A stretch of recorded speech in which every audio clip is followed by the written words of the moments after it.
Good evening. My name is Holly Joseph and I am the Director of the Centre for Literacy and Multilingualism at the University of Reading, and I'm delighted to welcome you to this evening's event, Speech and Language Therapy Done Right is Social Justice Work. So some of you might be familiar with SELM already. For those of you who aren't, our mission is to conduct research in the field of literacy and multilingualism and engage with practitioners and the general public and to train the next generation of researchers. And our research spans 5 interconnected themes: language and literacy, migration, health, education, and neuroscience. And tonight's session almost certainly spans at least 3 of those, if not more. So today's event is a webinar, which means that you aren't able to put on your microphone or your camera. So if you have a question, please ask the question in the Q&A section that you can see. There's also a chat section, and feel free to chat in that. But for the questions, please put them in the Q&A section. Today's event is co-hosted by SELM and by the University of Reading Speech and Language Therapy Student Society. So I now like to pass you on to our representative from the SLT Student Society today, Rhianna Whitaker. Hi there, sorry Holly. Hi there, I'm Rhianna Whitaker. I am the treasurer for the Speech and Language Therapy Society. Just to talk about a couple of things that we have coming up. So we're currently selling hoodies, which we do once every 2 years.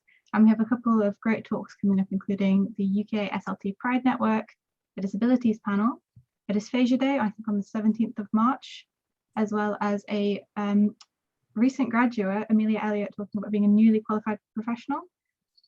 And that is what I think we currently have going on, which is fun. And we also have the ball coming up at the end of the year. Okay, thank you, Rhianna.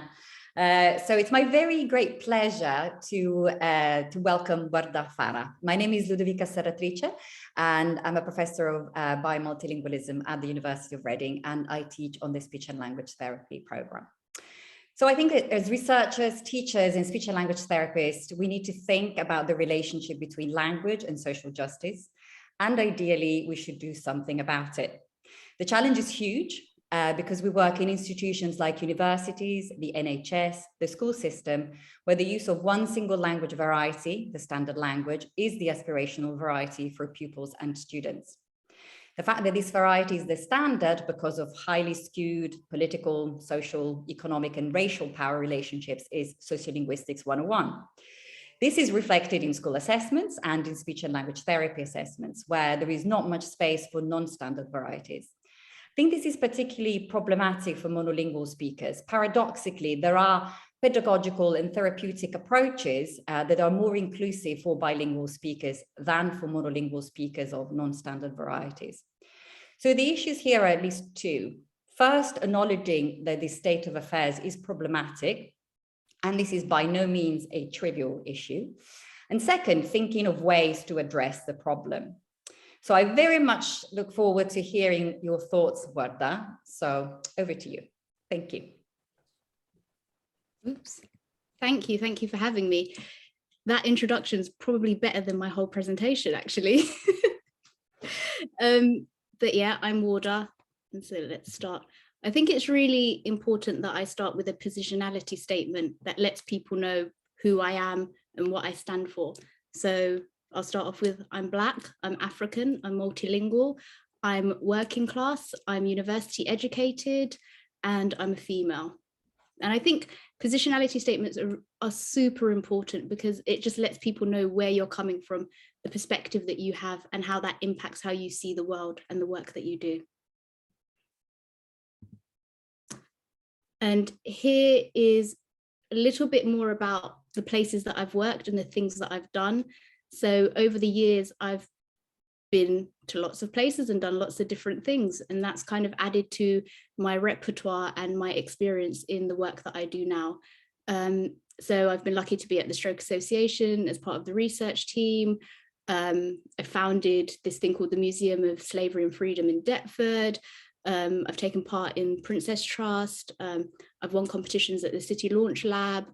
I've done a bit of work for the MRCSLT freelance, and worked in a nursery, worked in supported accommodation. So I have a wide array of experiences throughout the years that have added to my perspective of the work that I do.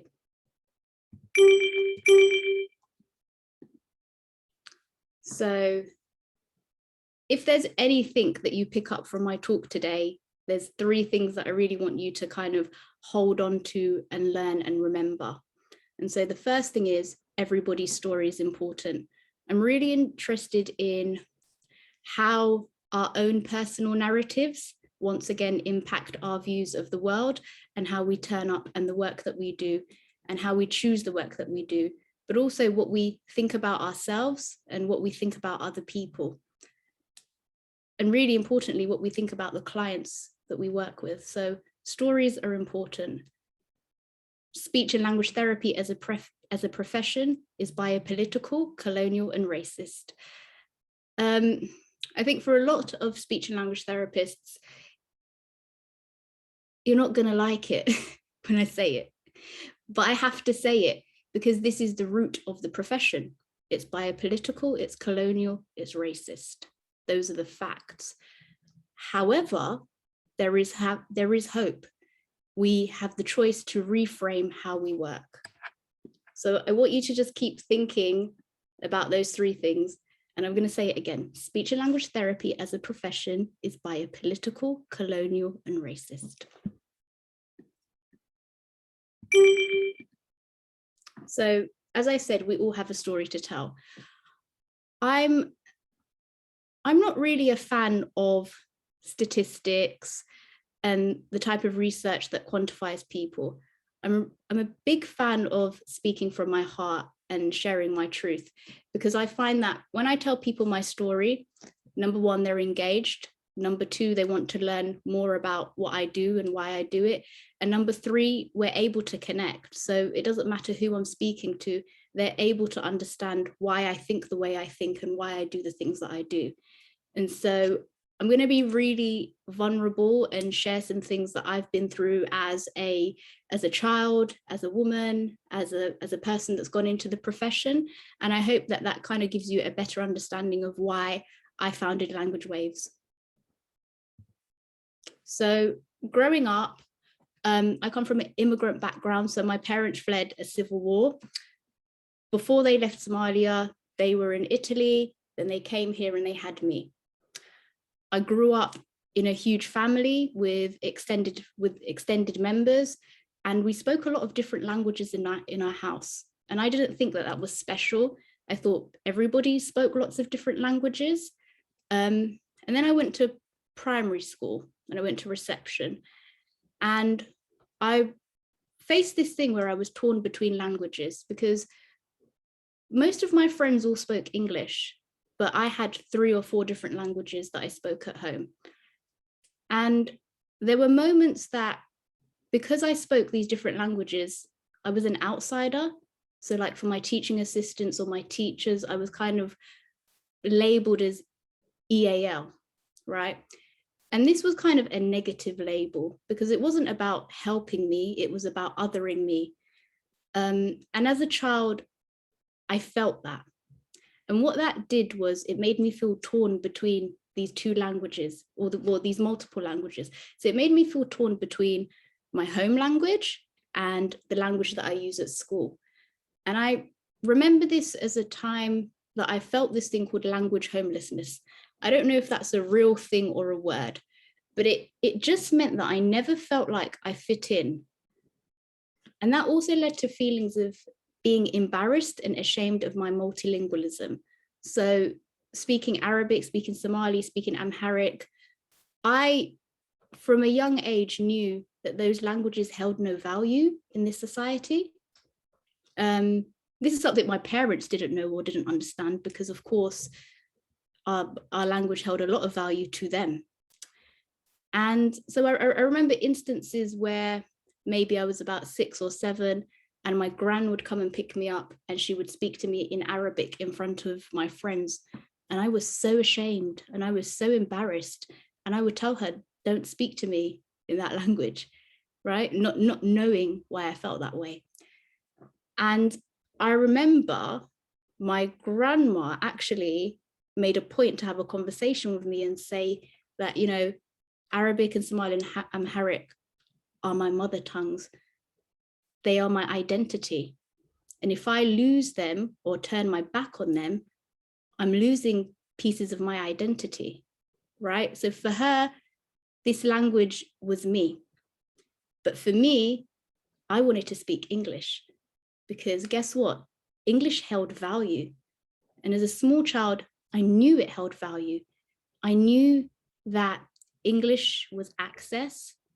English was access to friends. English was access to being popular. English was access to my teacher thinking that I was worthy of her time and attention. It meant that I could be something. So once again, from a young age, I am getting these messages that my home languages have no value and English is the thing that has value. And that's the thing that's going to make me somebody. That's the thing that's going to make me succeed.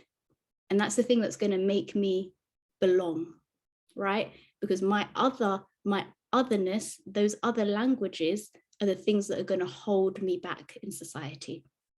And there's this tough tension where my family don't really understand it because they don't really know what that's all about.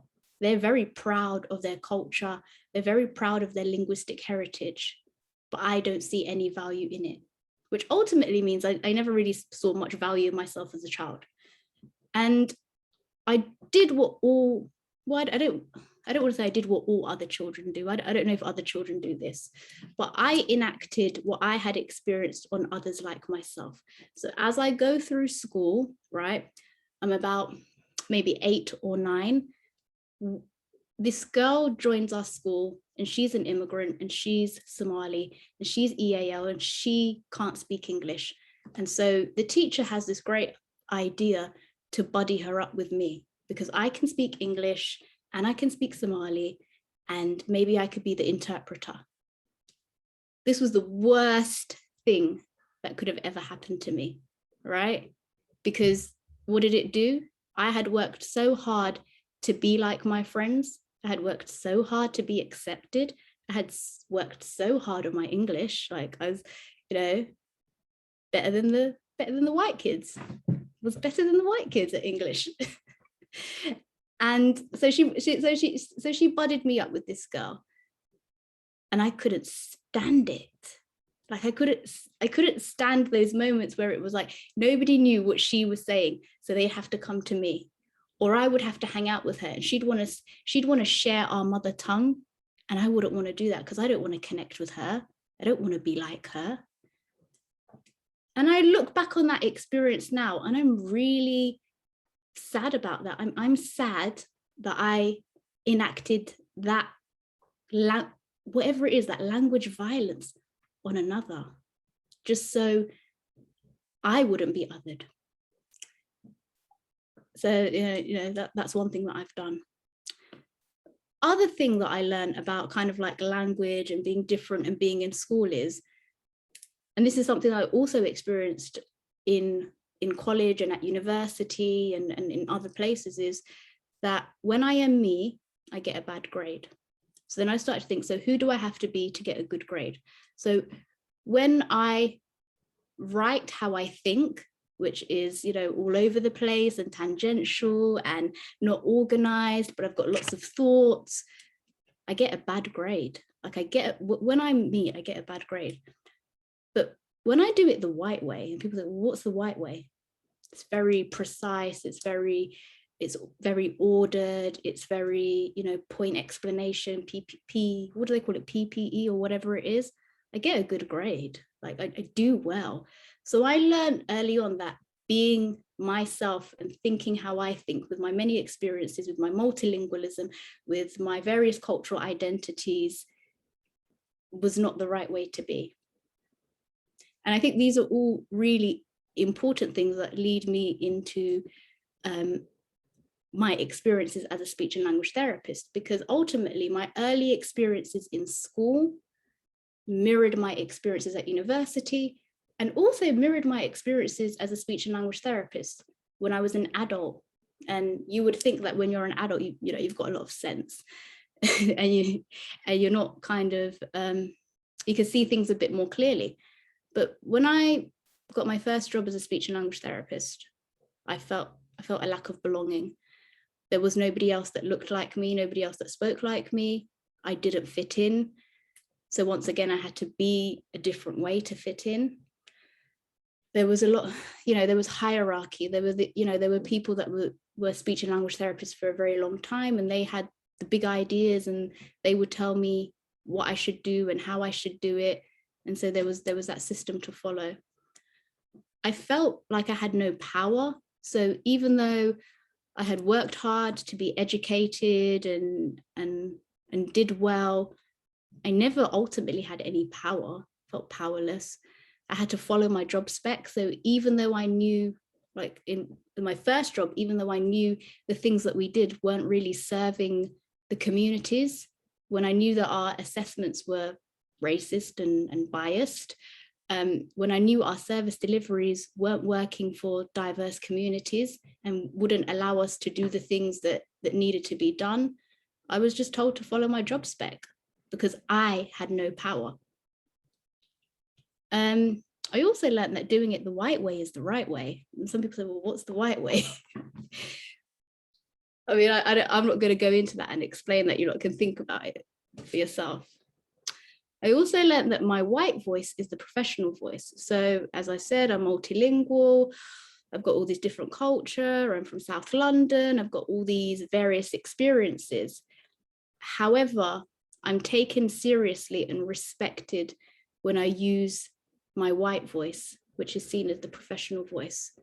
So when I speak how I want to speak and use the terminologies that are within my community, that's not what you should do as a speech and language therapist in the workplace. So once again, my culture, my identity, my varied linguistic background should not be present in the workplace. My white voice should be present in the workplace. I also felt like when I was, a speech and language therapist, I had no time to question or think, I just had to do. So there was this thing about being slow was a bad thing. Taking my time to figure out how we could change our service delivery model, taking time to be with a client who had a lot going on was a bad thing, because that meant that I wasn't meeting targets, so I wasn't seeing enough people, or appointments were being missed. And ultimately, that all led me to leaving the profession and starting Language Waves. But it didn't go straight like that. It wasn't a linear progression like that. I left the profession and said I'd never go back to it, because speech and language therapy was the first time I ever felt anxiety. Like the first time I ever had an anxiety attack was when I was a speech and language therapist, and I didn't know what it was and I didn't know why I felt it, but I knew it was because of these kind of experiences that had all, culminated in that. Just move that there. So my experiences, when I had some time to think about things, it made me challenge the notions of the core literature and theory, because I had never done that, right? Whenever I was at work or I was talking to a colleague, I just couldn't have these conversations. Nobody wanted to talk about it. And I didn't have anybody that I could share these thoughts with. So when I started Language Waves, the questions that came to me was, who gets to create the evidence base? Whose voices hold more weight? Who decides what is language competence? See, I when I was at university, nobody ever told me, who gets to decide what language competence is. Language competence is what they say it is. And I never thought about that.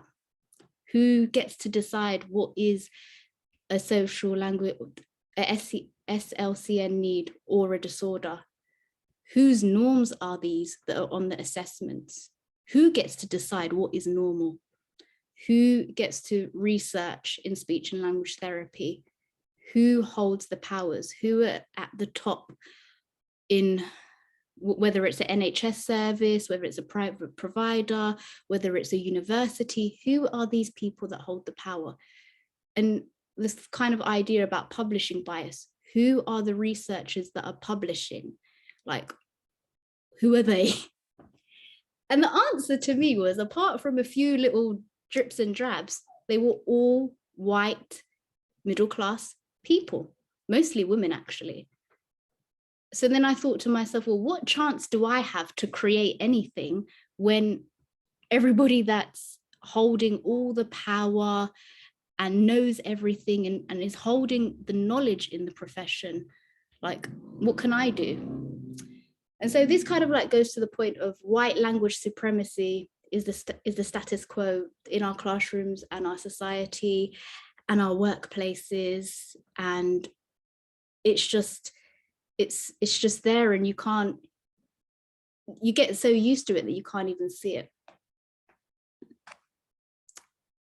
So as I start Language Waves, I'm starting to read more about speech and language therapy. Like, what is it? What's the point of it? Who's created it? Why was it created? And I find a really nice paper about a critical history of speech language pathology.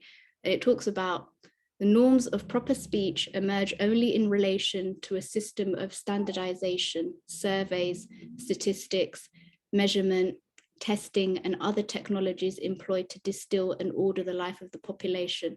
And that's that biopolitical aspect of speech and language therapy that I'm talking about. So basically, speech and language therapy was, in a sense, created to see who deviates from the norm, to control a population, to add to biopower. So, I mean, because of the biopolitical nature of it, what that basically means is that the government and society have a stake in population control. And so if you are the other, if you are disabled, if you stammer, if you have a communication difficulty, there needs to be a way to measure you, and there needs to be a way to prop you up, and there needs to be a way to fix you. And that kind of leads on to the second point, is the way that we understand voices that stray beyond codified linguistic and temporal boundaries is widely assumed to be medical and scientific, not political. Part of this depoliticization stems from the fact that expert knowledges of speech disability have gone uncontested. And what that basically says to me in a kind of complicated way is that what I learned about the history of speech and language therapy is that speech and language therapy aligned itself with the medical model, aligned itself with psychologists, so it could be a legitimate profession, so it could be taken more seriously. And so when people talk about speech and language therapy is not political, it's apolitical, that's not true. It's a political profession. And we need to be aware of that. And we need to be able to kind of contest some of the things that speech and language therapists, researchers, and people that are bringing out work tell us about the nature of speech, the nature of communication. Who gets to decide what is good communication? Who gets to tell us what is bad communication? And who gets to tell us what is deviant and not deviant? It's a political profession, and we need to be aware of those roots before we kind of like talk about it. So what do SLTs do? So SLTs get to do a lot of fun things. And I guess when I was at university, I was taught, we are these professionals, and, we look at language and we support people and we help people to have a voice and we advocate. So like all those really great things. But I realized that a lot of the work that I was doing was to do with, number one, calculating deviance. And so that is on a standard assessment, like, where do you fall? Like, and if you're on the left of the bell curve, like you're deviant, your language is deviant, there's something wrong with you, you're othered, you don't fit. And by the way, we know that these standard measurements are racist. So if you're Black like me, or brown like somebody else, or maybe even poor, you might score, well, you're most likely going to score low on that kind of measurement. So we calculate deviance, how deviant you are from the mean, right? We discipline the tongue. So once we do our assessment and we assess your language, we discipline you through our therapeutic measures. We are going to correct you. We're going to fix you. We're going to teach you what it's like to have social skills if you're autistic, because we love to do that.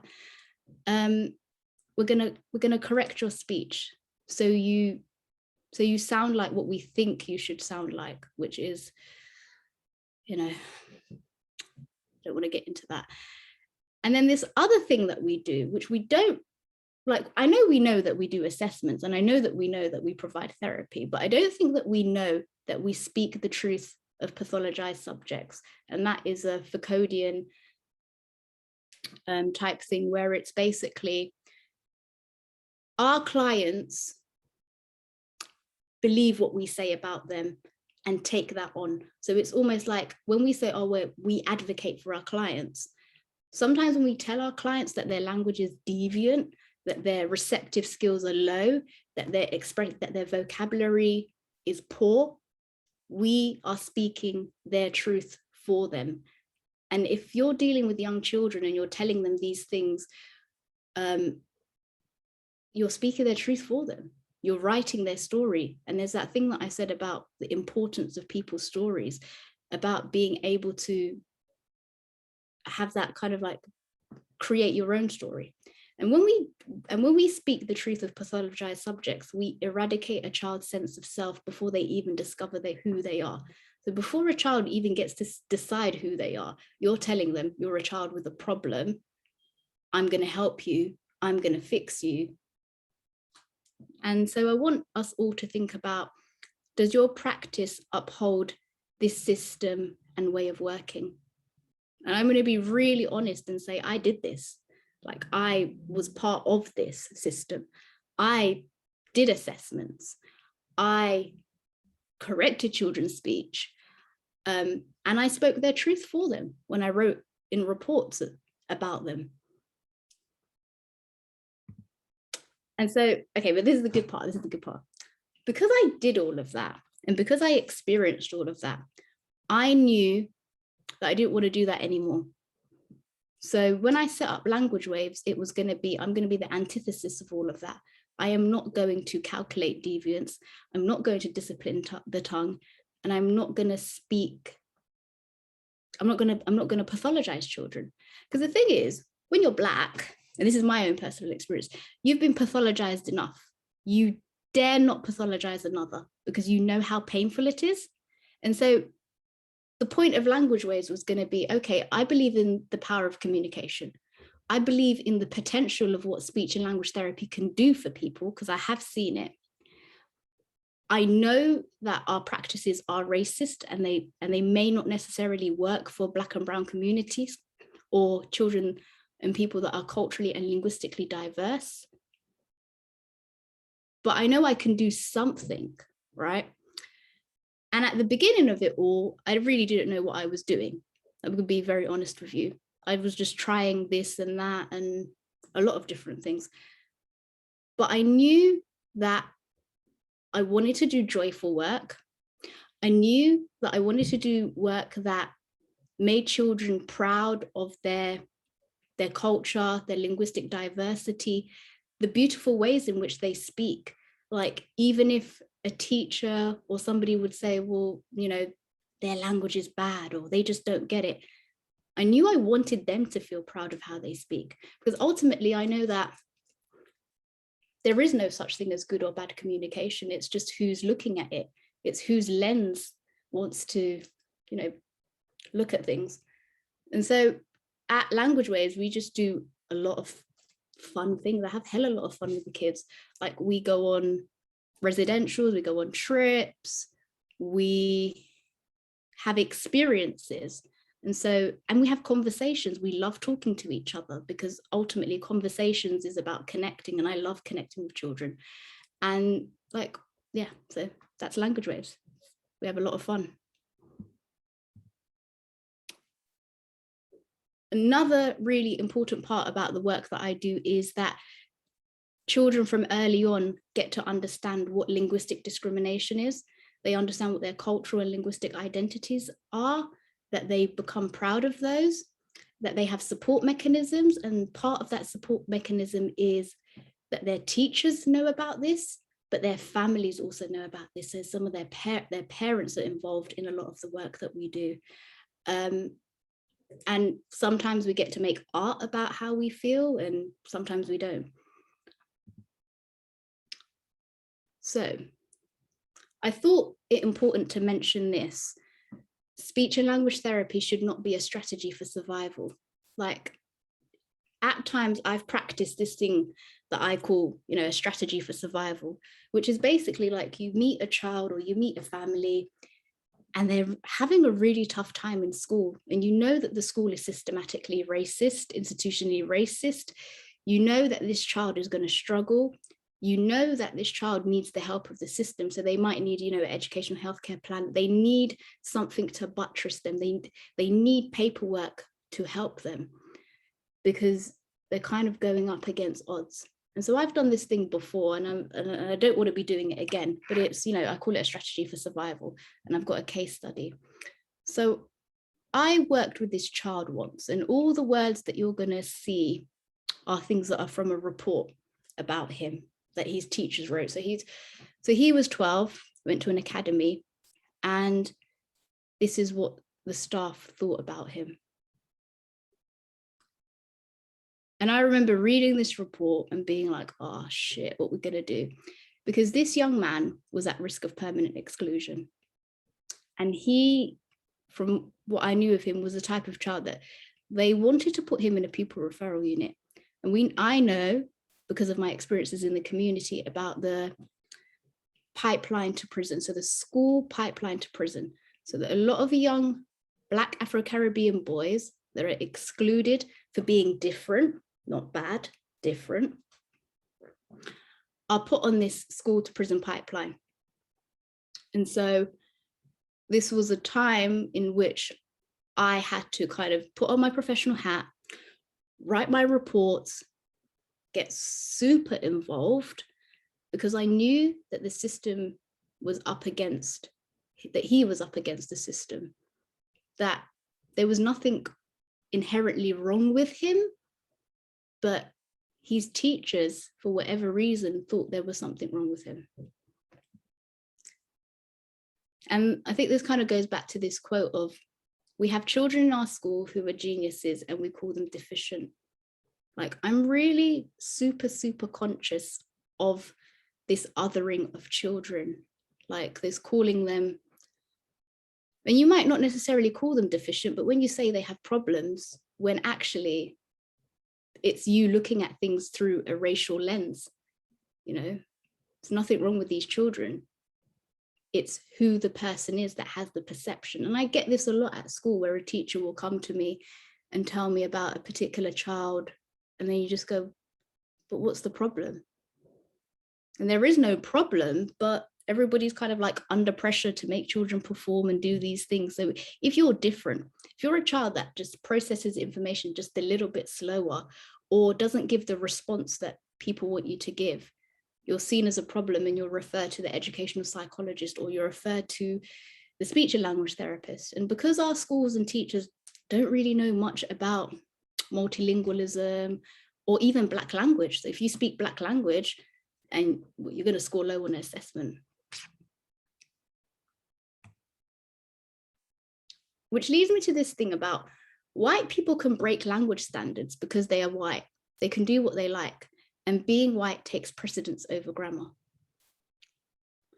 So there might be people in this room going, that's not true, that makes no sense. Why would you say that? And so I've got a clip of our, let's see, that's not Ali G, our lovely Prime Minister, who does exactly that. Accelerate like a new Tesla, because I can tell you, as a former motoring correspondent, EVs may not burble like sucking doves, and they may not have that new lives. But they have so much torque that they move off the lights faster than a Ferrari. And so with safer streets, with great local schools, with fantastic broadband,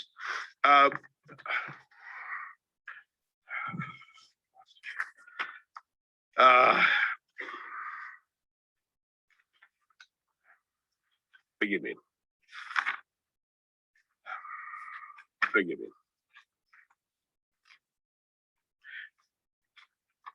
Forgive me.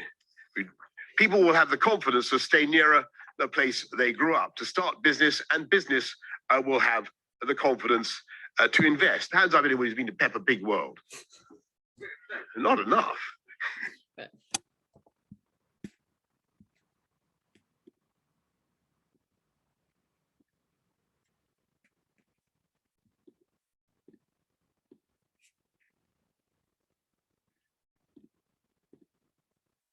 I know nobody wants to see Boris, but I think that was a good point, right? He gets to talk like that, but, you know, Black children can't do Black language, but our Prime Minister gets to talk like that. So just before I end, I have this point. You are the problem, even when you don't want to be. You should sit and lament in your discomfort.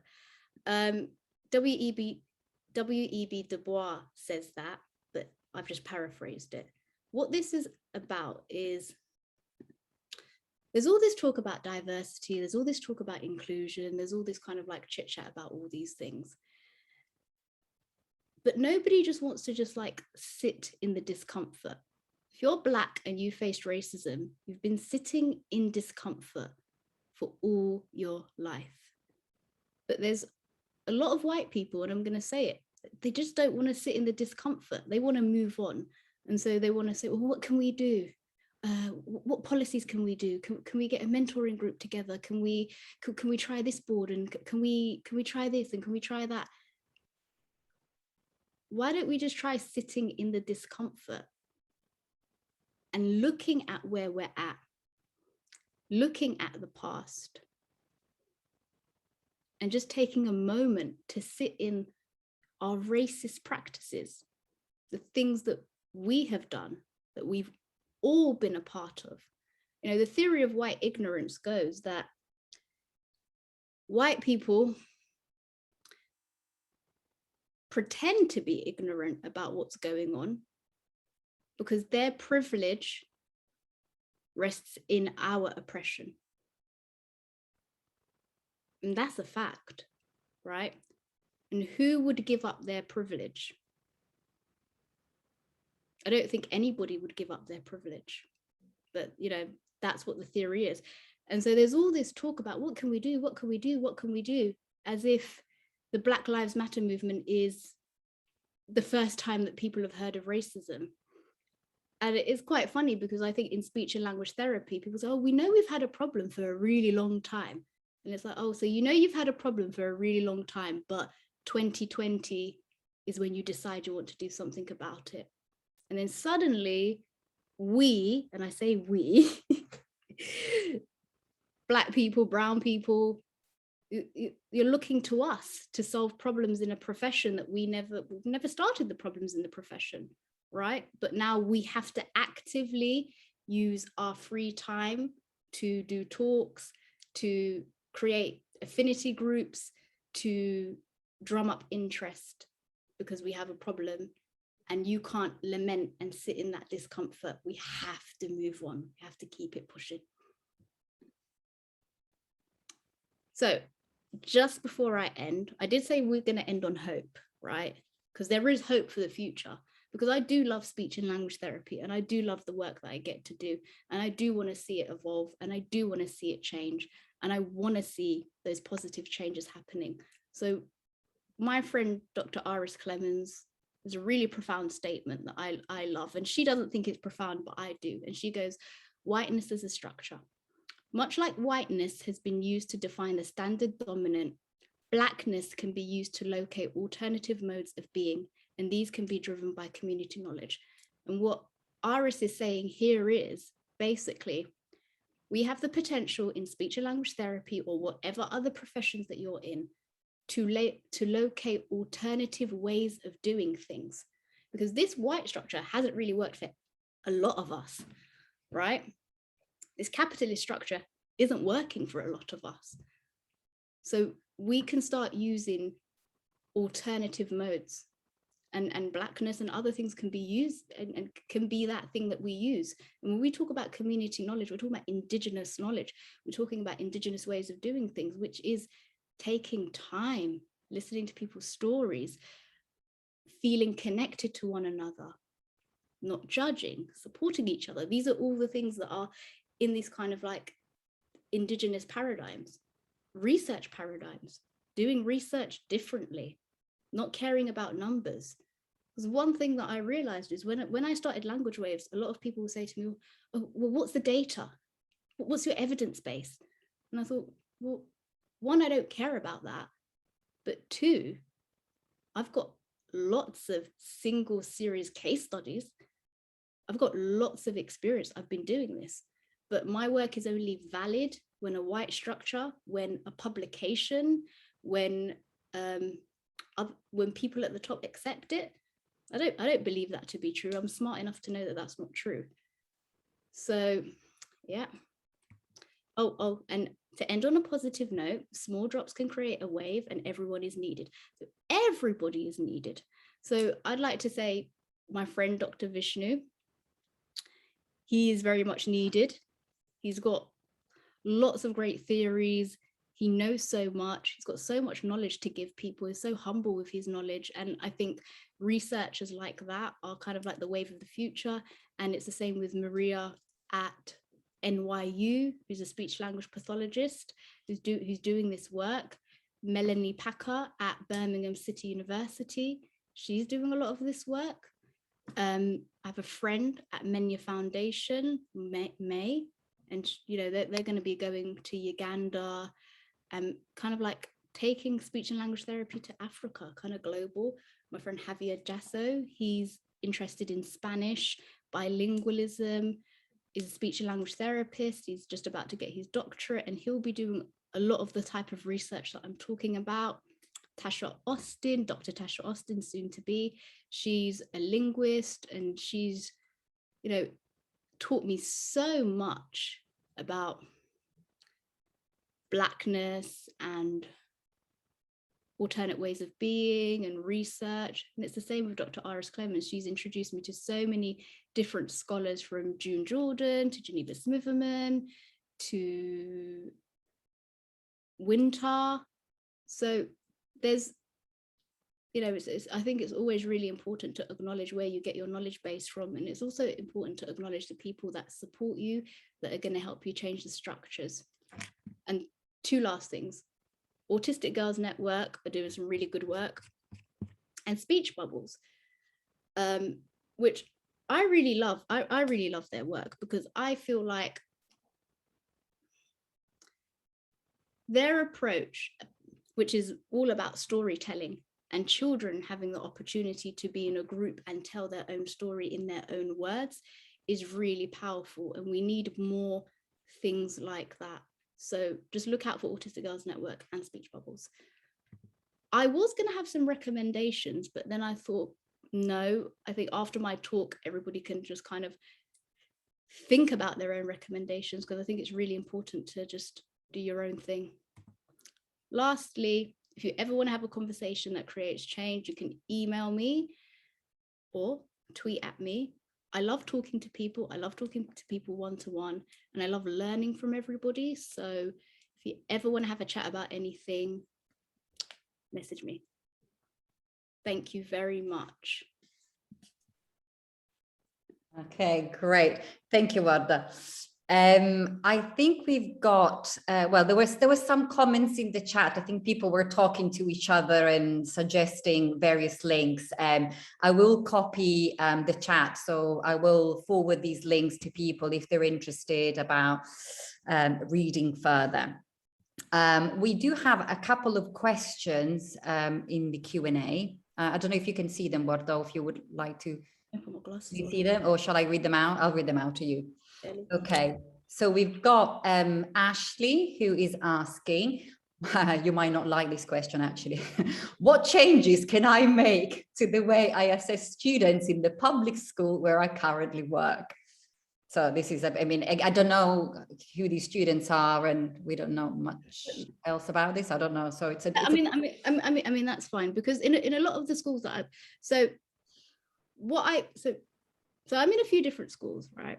And in one of the schools that I'm at, where the kind of work that they're doing now is they've decolonized their curriculum. Now they're decolonizing language, and they're doing, you know, translanguaging approaches, and they're trying lots of new things. And one thing that they're really stumped on is, okay, we know that the curriculum is institutionally racist. We know that we're measuring children against these ideals and these norms that, you know, just aren't real. We have to answer to Ofsted. So even though we love what you're saying and it all makes sense, we still have a job to do. So how do we do that? How do we measure these children? And I think the conversations that we're having is, well, what is success? What does success mean for these individual children, not for you as a teacher? So you've got to take yourself out of it and say, my expectation is that children that are this age should be achieving this. And you need to now look at that child and look at that student and say, what does success mean to that child? How can I figure out what is important to that child and what does success mean to that child? And once you think about what success means to that person, then you can kind of like reframe it in a different way. You're still going to have a problem with Ofsted and all of that, but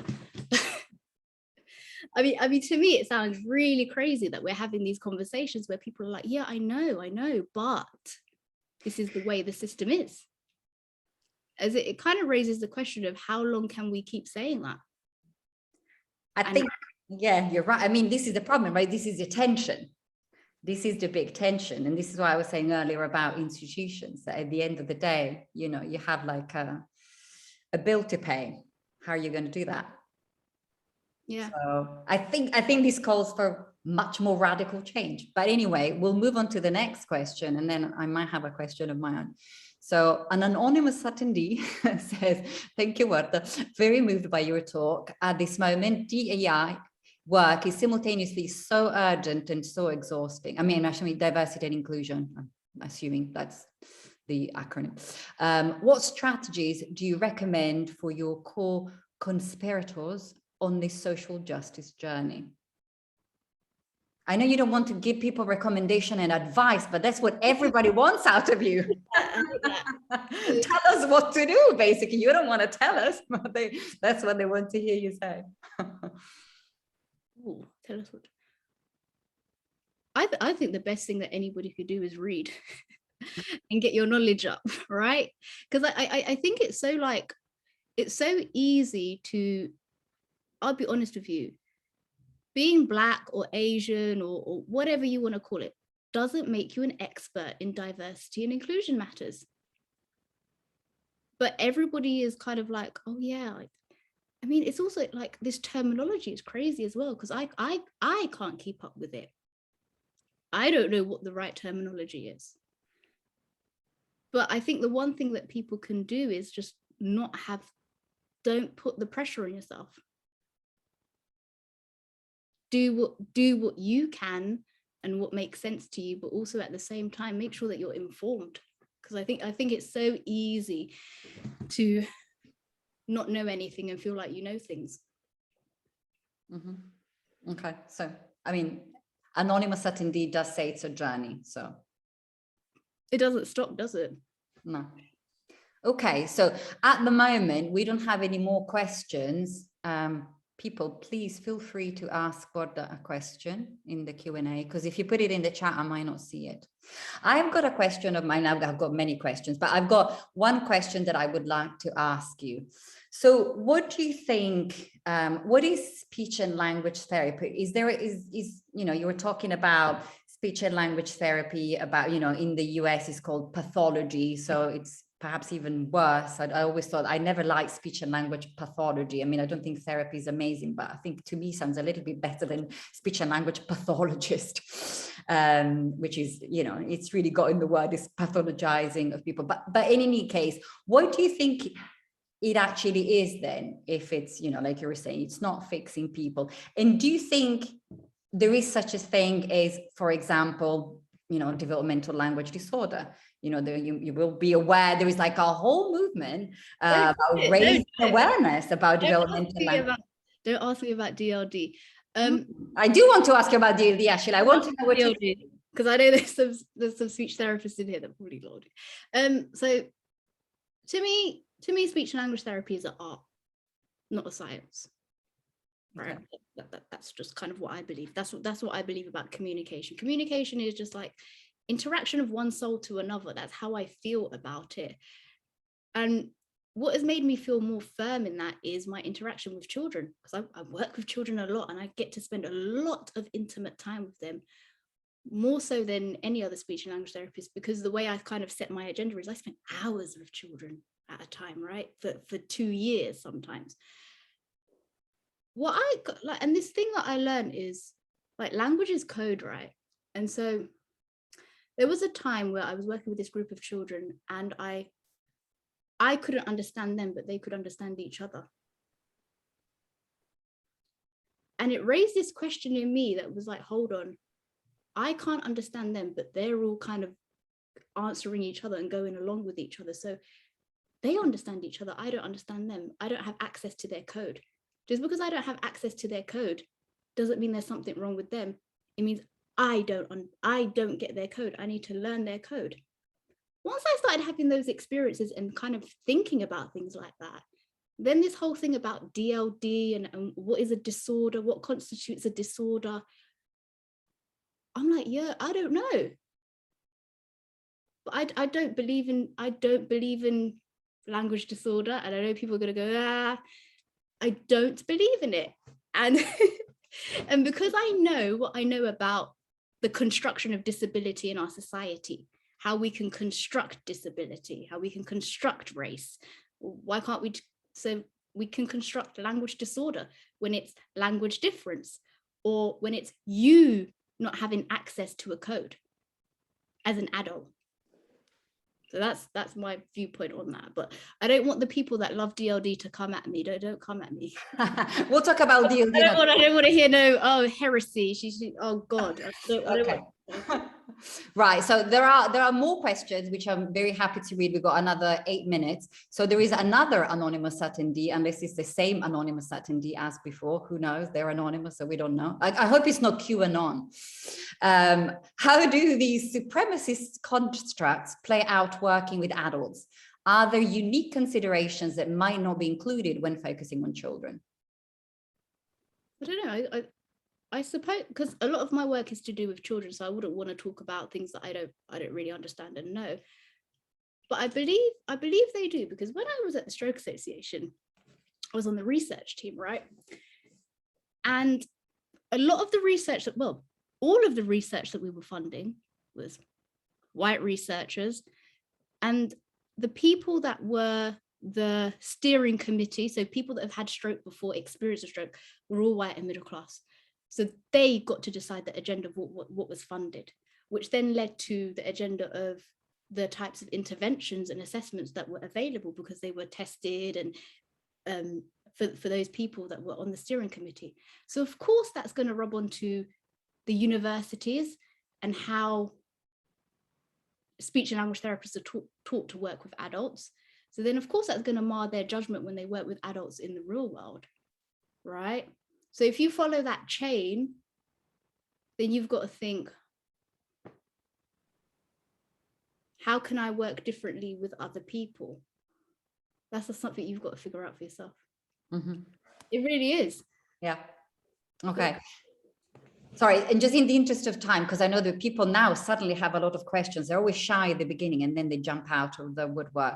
I'm actually gonna read a question that is not in the next in order, but I know it's from one of our students. So I think, because unfortunately, I don't know who's a student here, and I'd like to give the voice to a student. So I know Chloe is one of our students, and she asks, where does change need to begin, in your opinion? The changes that need to take place are on an institutional, systemic level and seem impossible to fight against as an individual. Yes, Chloe, very right. So it's like, yes, when you have to take on a university, when you have to take on the NHS, what do? Do you quit? How do you work within the system? Well, my solution was I left the system. Yeah, you left. Yeah, exactly. Can you work within the system? Yeah. And you can, because there's such a thing as an entrepreneur, INTRA-preneur.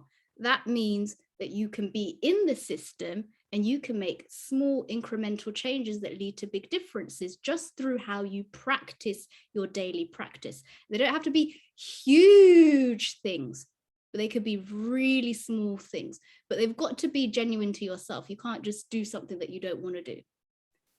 So you've got to know, you've got to know that you can do that. But also, you can't take on an institution by yourself. You have to get together with other people. So other people that are on your team, you need to convene and meet with them. You can't, nobody can do any of this work by themselves. Like, nobody can, and it's not cut out for that. So if you are in the NHS, you need to get together with your colleagues. You need to have a conversation with your colleagues, like, because I have lots of friends that are in the NHS, right? And they're always saying to me, oh, we've got so much to do, I can't do it, I'm so stressed, there's so much on the caseload. And I say, why don't you all get together and say, no, we're not doing it anymore? If 30 of you say we can't cope anymore, someone's got to do something about it, because they're not going to fire all 30 of you. But I think that's what we're missing, that kind of collective action, that people get together and work together. Starting a revolution. Watch this space. Right. Okay. So I'm going to read on. Abigail asks her questions about silence. She says, thank you for a wonderful presentation. I wonder if you could say more about silence, not talking in early years classroom. I think there is a tendency to see silence as a problem to be fixed. How have you been thinking otherwise, perhaps, about this? If it's something that you've thought about. Yeah, I suppose a lot of where we get our norms from about what is good communication. Like, well, you need to say the question again. So she said silence is a bad thing. Yeah, no, she said, like, if you could talk about silence or not talking in early years classrooms, so quite young children. I think there is a tendency to see silence as a problem to be fixed. Have you thought, what are your thoughts on that? Well, obviously silence isn't a problem to be fixed. So if you're the therapist in that environment, you can have that conversation and you can say that. Mm-hmm. I think a lot of this thing is in the power of what you say and believing what you say, right? And knowing that, okay, you're the professional, you're going to observe, you're going to see. Yeah. Okay, I'm going to ask a question from an anonymous attendee. I'm hoping it's not the same person, because they got an awful lot of questions. No, I'm sure not. So really hard questions. They're really hard. I know. So QAnon, no. So it says, could Warda speak to how she would characterize the aim of her sessions with children? If she worked with a child with apraxia of speech, for example, who is struggling to access the curriculum because of their teacher's difficulty with understanding their speech, how would she describe that work? I'd have to think about that, wouldn't I? I'd have to think about that.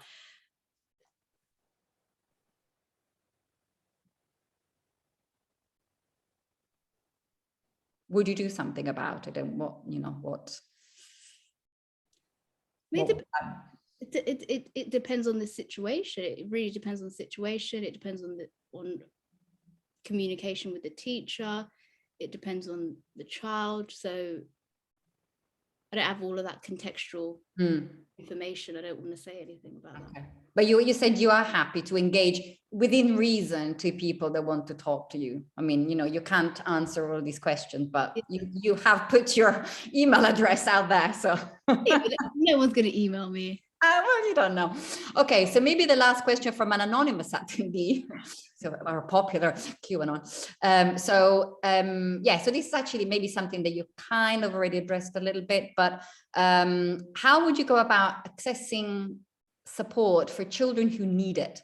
If a child needs an EHCP, how do you support this if you're saying that disorder doesn't exist? Local authorities require evidence. Well, I mean that's the problem. I mean, you can still get an EHCP without having a disorder, because EHCP is about having a need, right? You don't need to have a named disorder. Yes, that answers that. Who knows? Anonymous might think otherwise. I have no idea. Oh. Okay. Well, if the school was providing the things, if society, you know, if we use design thinking, if society provided the things that people needed, would we need to have a piece of paper to say that we have a disorder so we can get the help that we need? Yeah. And we want to continue living in a system where we need a piece of paper to get the help that we need? I think the anonymous problem is that we actually live in this society at the moment. We live in this society. Do we have to keep living in this society?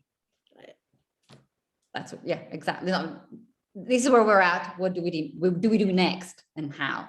Okay, right. So I think there are other questions, but I'm conscious about time, yours and that of our attendees. So I think in the interest of time and of people doing whatever they do after 7 p.m. in the evening, we'll probably like eat, I don't know. We'll have to conclude this, but I hope it's you know, it won't be the last time we see you, Warda. I hope, you know, will be other opportunities in other venues, in other ways of continuing this conversation. Because like you said, you know, it is a collective effort. Nobody on their own can do anything. And you know, the first step in this journey is to find out, talk to people, educate themselves, read, discuss. And we're very lucky at the University of Reading that we have Vishnu, and he's a very good colleague of ours. And he in fact be talking at the International Mother Language Day event that Holly just mentioned earlier. So, well, thank you so much.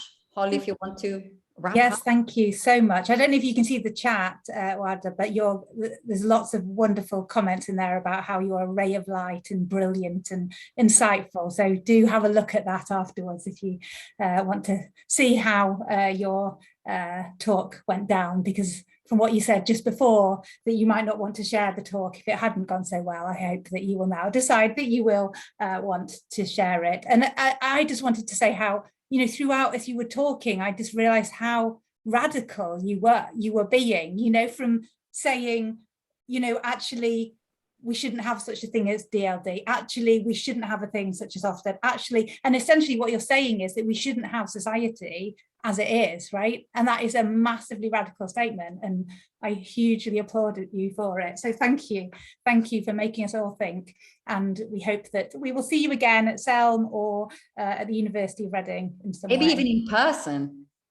Oh, yes. That's a radical thought. I'll be visiting Vishnu, so of course. Exactly. That's a radical thought, that we can all actually be in the same room. All right. So, thank you, everybody. And yeah, we'll see you at the next SELM talk, we hope. Fantastic. Bye. Thank you. Thank you, everyone. Bye.